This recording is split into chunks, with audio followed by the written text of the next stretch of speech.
I was just thinking, I had a conversation the other day with a gentleman, and it made me realize, I really do wish we all had a healthier relationship with death, right? It's like death is here really just to teach us. It's all for us. It's all an illusion. And he was telling me how a friend of his, one of the children had passed. He was in his 20s and ended up,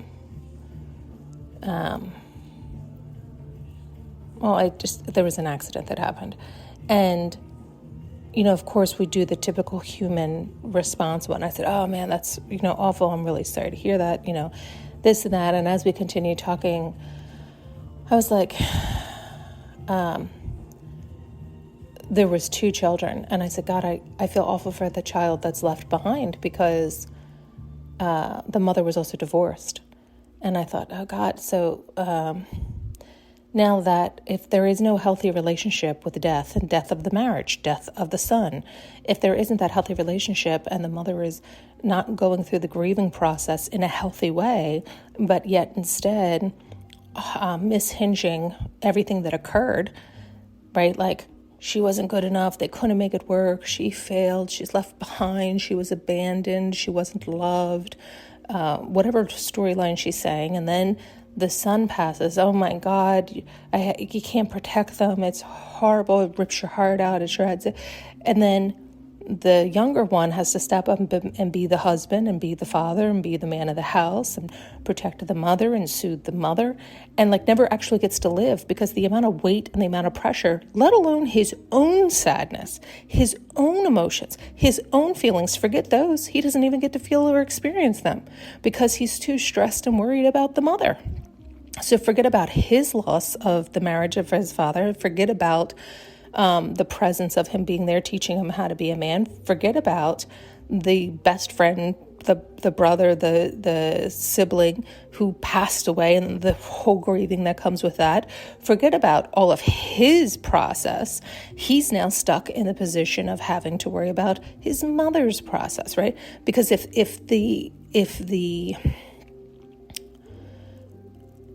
relationship with life and death isn't a healthy one, we end up mishinging all these wrong lies and ties, meanings and binding, and then projecting them outwardly. And then 9 times out of 10, the other son will pick up the rope and want to protect and want to love and do the right thing and make his mother happy.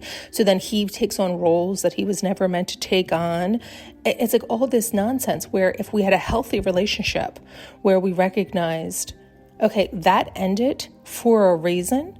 I don't know the reason. I may never know the reason because it wasn't, but I know it was for me to recognize, well, I'm happy with my life and I'm going to make the best of it, right? It's the idea of okay, well, say the marriage ended. Let's start with that one. Well, you know what? Maybe that was the best thing in the world for you because there was somebody so much better out there waiting for you, but they couldn't get to you because you were blocked in a marriage that wasn't meant for you or wasn't healthy or wasn't serving you or wasn't honoring you or wasn't for your highest and greatest good. So don't look at it like a loss. Look at it like, okay, it happened for a reason. And I'm willing to love myself and tell myself the right thing and go through the right grieving process and let out the emotions and be real with my emotions and then see it from the higher perspective and keep moving forward and loving the life I have, because I'm not going to live the rest of my life in misery or looking at the past, living in depression. And then the same with when we have a loss of a loved one. And it's horrific. Listen, I've known death my whole life, right? I understand. And yet, so is that how you want to live forever? Isn't it supposed to also do the opposite for you? Wow, life is short. Life can be taken away at any moment. You don't know when it's going to arrive. So are you going to spend the rest of your life grieving somebody else's life while you still get to have a bodysuit and you still get to live? Is that the choice you're going to make? Because you're right, then death will be knocking on your door sooner than later. It is kind of that idea. Maybe, and we can tell lots of stories to make ourselves feel better, but you have to get back into the present moment and live your own life. But the way they show me with this situation was That kid actually only had one really good lesson to learn before he got to up level into a very blissful life. But when we sign these contracts before we come down, we forget them when we come down. And we also recognize when we sign them, that means you're likely going to have to live a good portion of your life before you learn that lesson, because you are going to have the projection that you have to pull through of your family dynamics, and it might be hell to get through. And so you then will get somewhat attached to them nonetheless. And then you have to learn that lesson, and then we'll take you right out. You don't get to decide how we take you out, but we'll take you out. And then you go into bliss. So you're happy about that. You're living, so excited, but everybody else is left behind grieving, forgetting they have their own life to live. They have their own excitement and joy, right? And so that's up to them to get out of their own way and learn their lessons and love their life and see the good of what has occurred, right? Like, because with every bad, there is good if we choose to see it. Or we can choose staying stuck and fixated and depressed on the bad and what happened, but we can't change it. There's nothing we can do about it. So you're just burning up time. You're wasting your life away. You're wasting your time away in that grieving. And again, I do think it's important we grieve. I do think it's important we get that out and get clear on everything, because if you suppress it, then you aren't clear on things, and you're silently holding resentment or anger or frustration or mishinges or lies or ties. And so you really can't move forward. You're just putting on a mask and trying to move forward. But you haven't cut those cords. You haven't untangled those knots. You haven't seen the lie, right? You haven't cut through it with truth. So you're just faking being happy, but inside you're screaming.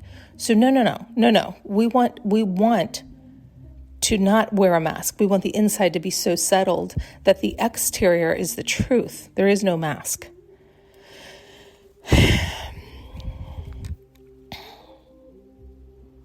This has been happening in the past few, and I just end up jumping off, but I feel like I don't even know why I came on again. I don't know what started this one. Oh, right. Oh, so because I want to say something else about this. This was the conversation I was having with the gentleman, although I didn't go into all that depth with that gentleman. I think I even said at one point, the more we were talking about it, I was like, I'm just putting on a song and dance. Like, in other words, I was like, oh. I said, but I'm not afraid of death. I'm like, and I did go into saying, like, I feel really bad for the kid, to be honest with you, the kid that's left behind. And I went into all that with him. And I did say something about, I hope the mother does grieve properly. So I didn't go into depth like I did with you guys, but I did skim a lot of that with him. And he made a comment. He said something like, oh, I've never grieved anything. And I thought, oh my God, really? And I think I even said that. And I don't even know. I think we started flowing into other conversation. But then the next day it smacked me. Like, wait a minute, he said he never has grieved anything. And I don't know if that's the most beautiful thing or the saddest thing. Meaning, is he so enlightened and so far ahead of the game that he is able to recognize that we don't ever lose anything, that everything is happening for us, and that there's nothing ever really truly to grieve, because it is all happening for us. It is all happening to show us. And so does he recognize that and realize that? And so he doesn't waste his time and his energy in the, coulda, woulda, shoulda. Or is he unaware and suppressing? And unfortunately, I think that that's what a lot of times that is more likely the case, right? Like, he's held on to hurt or resentment or pain and needed to go through the grieving process so he could see clearly and come out the other side. But for men in particular, I think sometimes they also just push away that pain. Like, no, I don't want to feel that pain that could require me, God forbid, to cry, right? Or God, I'm being sarcastic because it's like, how ridiculous. Of course you need to cry. That's an actual physical release of pain. It's important that you do, right? Like, suppressing that in is holding on to the damage and the pain, saying you can take it. Why? Why would you not just release that? And so I think it's important for people to go through those processes and release them all. But if you've done it enough, I think you can then also recognize and come out the other side with that more enlightened view of understanding that everything truly, truly is happening for us at all times. And so there really is nothing truly to grieve, because you didn't lose anything. Things that are not meant for you do eventually crumble or get taken away. It's like the idea of built on faulty foundation, or a lesson, like all these things, but ultimately recognizing everything is for us, right? Everything, even the bad, is for us to see the good more clearly. So it's all for us. And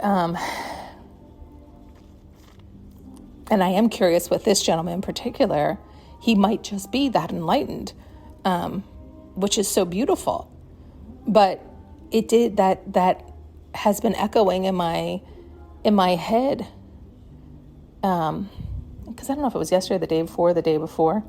So anyways, in recent days, that's been echoing.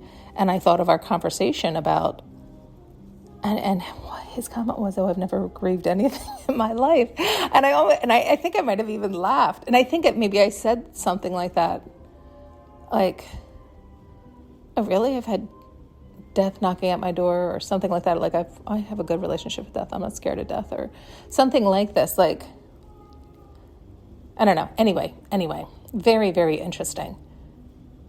I had another conversation with another neighbor that was also very interesting.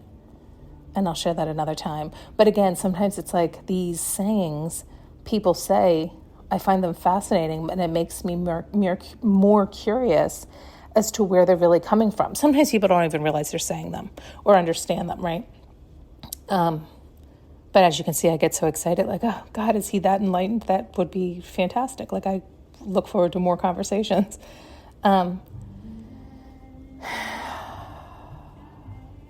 Oh, and the other thing, and I won't go into the whole conversation, but the other conversation, just a quick, there was a few things we were talking about, and later I thought, oh, was that symbolism, right? Like, was he almost being sarcastic in using that symbolism, even though we were talking literally? I'll do a whole nother one, because I know this one's getting long, explaining that further. Thanks so much for tuning in and listening. You can now purchase an audio journey with me using the link below.